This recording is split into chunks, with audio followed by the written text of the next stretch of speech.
আসসালামু আলাইকুম। সম্প্রতি বাংলাদেশ নিয়ে ভারতীয় সংবাদ মাধ্যমগুলো একের পর এক খবর প্রকাশ করছে, কিন্তু এই ভদ্রলোক ময়ূক রঞ্জন ঘোষ তিনি মনে হয় একটু বেশিই বাংলাদেশ নিয়ে উঠে পড়ে লেগেছে। তাকে সম্মান দিয়েই বলছি যে তিনি আসলে কী ধরনের সাংবাদিকতা করেন। সাংবাদিকতায় তো আমরাও পড়াশোনা করেছি, আমরাও সাংবাদিকতা করি, কিন্তু তার এই ধরন, এটা সাংবাদিকতা বলে না কি বলে, এটা আসলে আমার কাছে বোধগম্য না।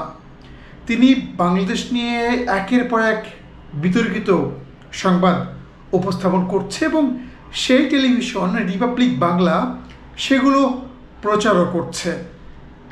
মানে এ ধরনের সাংবাদিকতা আসলে সারা বিশ্বে তেমন একটা দেখা যায় না, যেটা করছে এই ভদ্রলোক এবং তার টেলিভিশন।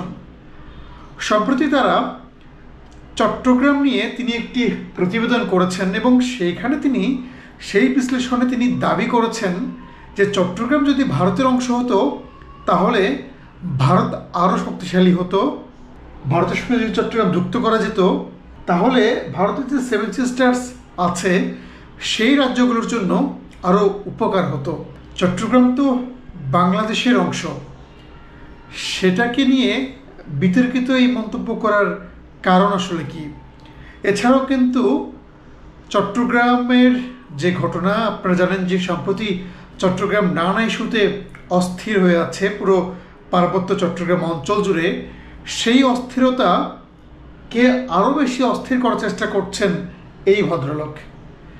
পশ্চিমবঙ্গবাসী কিভাবে তাকে আপনারা সহ্য করেন এটা আসলে মাথায় আসছে না, যে এ ধরনের সাংবাদিকরা আপনারা কিভাবে নেন।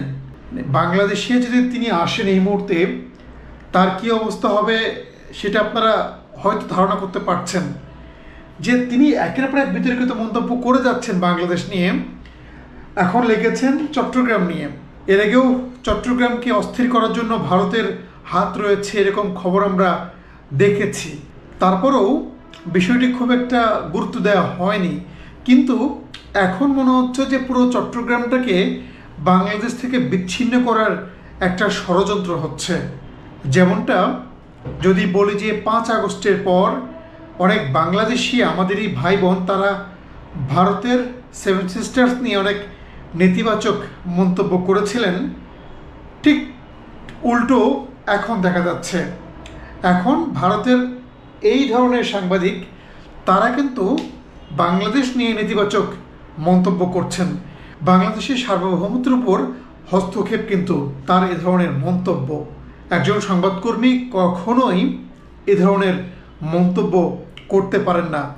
আমি জানি না তার ব্যাকগ্রাউন্ড কি, তিনি সাংবাদিকতায় পড়াশোনা করেছেন কিনা। যদি নাও করেন তারপরেও কিন্তু এই ধরনের মন্তব্য একজন সাংবাদিক হিসেবে কখনোই তিনি করতে পারেন না। তার এবং তার টেলিভিশনের দ্রুত ক্ষমা চাওয়া উচিত বাংলাদেশের কাছে। একই সঙ্গে বাংলাদেশ সরকারের কাছে অনুরোধ থাকবে যে আপনারা জোরালো প্রতিবাদ জানান যে ধরনের বাংলাদেশ নিয়ে বারবার তারা নেতিবাচক খবর প্রচার করছে।